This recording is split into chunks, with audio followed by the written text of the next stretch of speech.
In at number 10, we have the Microraptors. Firstly, the Microraptor does not deal significant damage, especially when compared to other creatures of similar size or role. They are relatively fragile and can be easily killed in combat, making them less useful as a combat mount or ally. Microraptors can only be ridden by a single person, limiting their utility for transportation or combat compared to larger creatures that carry multiple riders.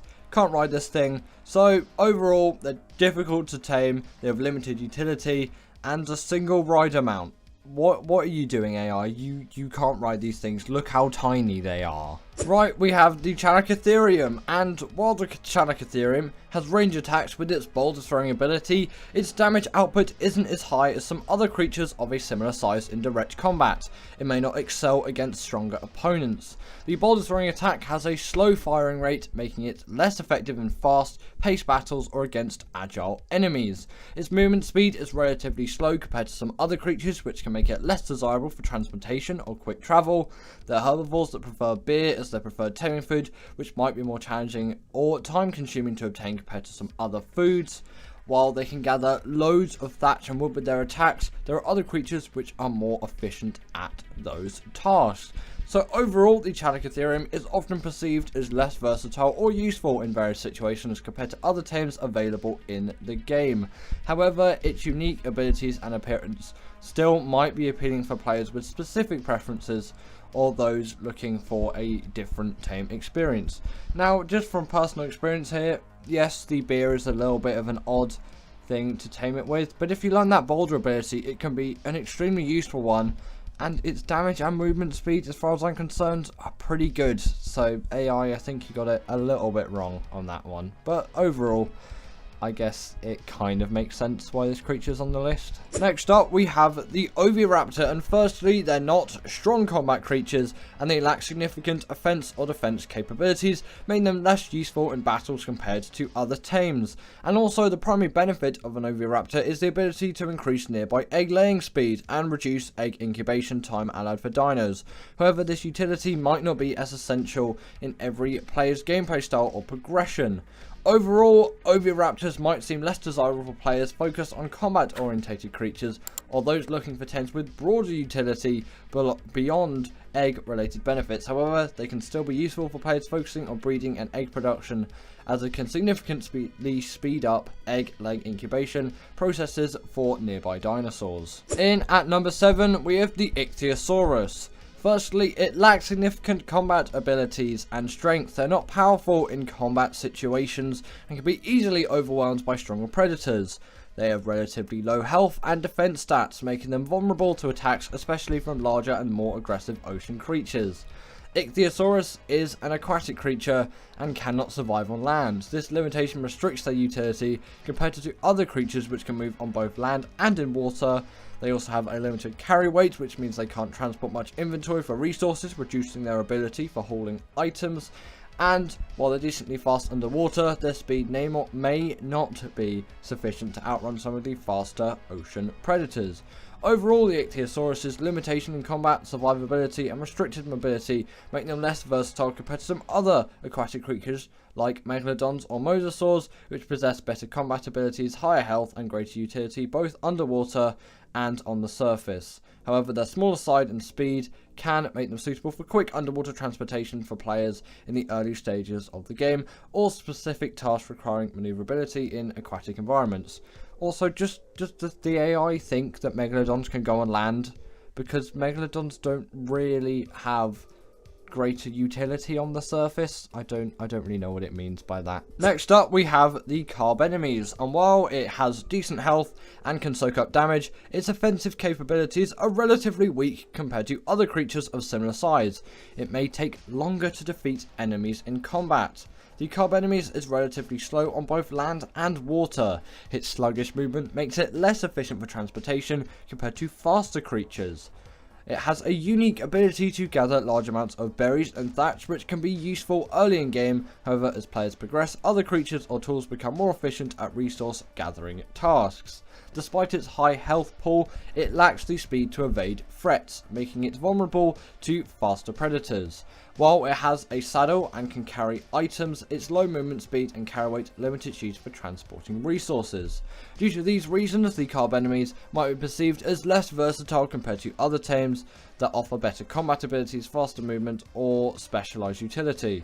However, its high health and resource gathering abilities can still make it useful in specific situations, especially for newer players or for tasks where its unique capabilities are beneficial. So, like, why are you putting this on the worst Ark creatures list? And you're going back on all the points here. And I don't know why it wants every creature to be really good at combat, because not every creature is going to be good at combat, and you don't need good combat creatures for everything. I don't know why AI is always just like, oh yeah, the reason why it's bad, can't do damage, can't go that fast, can't carry as many resources. Because the Osaurus, great mobility, I don't really know what to talk about there. But the Carb Enemies is pretty good at transporting resources, it's got a very decent weight stat. In at number 5 is the Pachy. And the first thing, it has a charging attack which can stun smaller creatures and knock back enemies. Its damage output and effectiveness in combat against larger and more powerful creatures are relatively low though, and this makes it less useful in more challenging battles.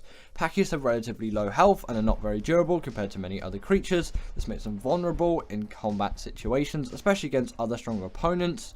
Beyond its charge attack and some minor gathering abilities such as collecting thatch, Pachys do not offer diverse or significant utility compared to some other tames. While they're relatively fast on land, their speed may not be sufficient for efficient transportation compared to other faster creatures available in the game. Pachys are small creatures with limited carrying capacity, which can make them less practical for holding large amounts of resources. Due to these factors, the Pachy is often perceived as less versatile or less useful in various situations compared to other tames available in the game. I feel like it says that sentence a lot, by the way. However, some players might still find them interesting or useful for specific tasks or personal preferences, especially in the early stages of the game. I just feel like that ending part for most of these creatures are just like, well, they can still be useful for specific players. Maybe not with the Pachy though. In at number 4 we have the Dimorphodon, and before we get any further, I completely disagree with this placement.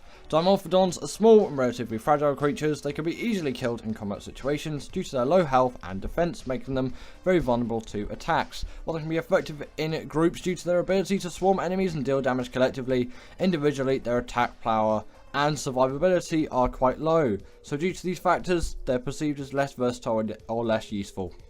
No, these things are amazing. They deal so much damage, and they deal rider damage even if they're on a mount. It's amazing. Right, this may not be Syntech's favourite, but in at number 3 we have the Galley. The Galley has weak combat abilities and relatively low health, making it unsuitable for fighting against most predators in the game. It's more of a passive, non-combative creature. It's relatively fragile and can be easily killed by larger predators if it gets into combat situations, further limiting its survivability. While it has decent speed, its carrying capacity is limited. This makes it less efficient for transporting resources compared to other creatures that are faster and can carry more. And like the Galley's carry weight actually isn't that bad when I think about it. And what creatures are really faster than the Galley on land? Yes, flyers faster, but on land this thing is one of the fastest out there, so a bit off with that one, in my opinion. It's also a herbivore, so it lacks the ability to gather resources efficiently, unlike some other creatures that excel at gathering specific resources. Okay, a bit of a useless point. Either way, the main advantage to the Galley is its speed, which makes it one of the fastest land creatures in the game. However, its speed might not compensate for its lack of combat ability or utility for some players' needs. You're not going to tame the Galley if you want a combat creature. You can tell they're wimpy at combat just from their design and just how little health they have. Like, if you use trank arrows on this thing, most of the time you're just going to kill it. Like, end of. So you kind of want trank darts for it. So, end of, really. Their health is wimpy. You're not even taming that for that. You're taming it for the speed. And because Syntech told you to. Either way, due to the reasons, the Gallimimus may be perceived as less versatile or less useful in various situations. Again, the AI is saying the same thing at the end, so I'm not going to reiterate. The Galley is in at number 3, I guess. In at number 2, we have the Pego. The first one which, I actually agree with this one. The Pego has a unique ability to steal items from players, from their inventories. This can be highly frustrating for players as it might steal valuable or essential items, making it an annoyance rather than a beneficial tame. Also, just to add a point, sometimes, like pretty much all of my Pego tames have been on accident when I've had berries in my last slot. Anyone else out there as well? You only tame these things on accident. You don't actually go out and tame these things. At least, I hope you don't. Don't do that. While they can attack and defend themselves to some extent, their combat abilities are relatively weak compared to other creatures. They are easily killed by stronger predators.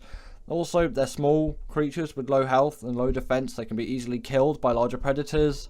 They can be challenging to tame due to their small size, fast movement, and tendency to flee when attacked. You don't knock these things out. They're so easy to tame. Just put berries in the last spot on your hotbar and go up to one. It will pounce at you. Boom. Tamed. Maybe you have to do that a couple of times. It's really not that difficult. And also, they don't offer much utility beyond their theft ability compared to some other tames. They lack significant gathering abilities or combat prowess, making them less desirable for various tasks. Also, when recording this B-roll, I never realised that when you set a Pego on Wandering, it would actually gather berries. I don't know. That was something that surprised me today. Did it surprise you today? Because I didn't know Pegos did that. And in at number 1, we have the Dodo. Why did you do this, AI? You were going to cause absolute havoc in the comments, by the way. Either way, Dodos have very low health, damage output, low movement speed, and they're one of the weakest creatures in the game. Beyond being one of the earliest creatures that players encounter and a source of basic resources like meat, hide, and some prime meat, Dodos don't give prime meat. Dodos lack significant utility unless they possess any special abilities, and their small size limits their carrying capacity. Also, just to add to the prime meat thing, baby Dodos do give prime meat, adult Dodos don't. Only on ASA, of course, because babies are insane prime meat farms. Also, they're easy to tame and provide a basic resource for new players. Their taming offers little advantage though, compared to some other tames available in the game's early stages. As players progress, Dodos generally become obsolete for any significant task due to their rolls and low stats of special abilities. All the way through to the late game, the Dodos are great at gathering kibble, by the way. I love the Dodo. And give it up for our patrons, Ekaterina Puchkova and Karina Thorne, Dominic Maciejewski, sorry about that name, and everyone else that's on this list. All the people I've mentioned are paid members, and if you feel like that's something you want a shout out at the end of the video, go join the Patreon or become a paid YouTube member.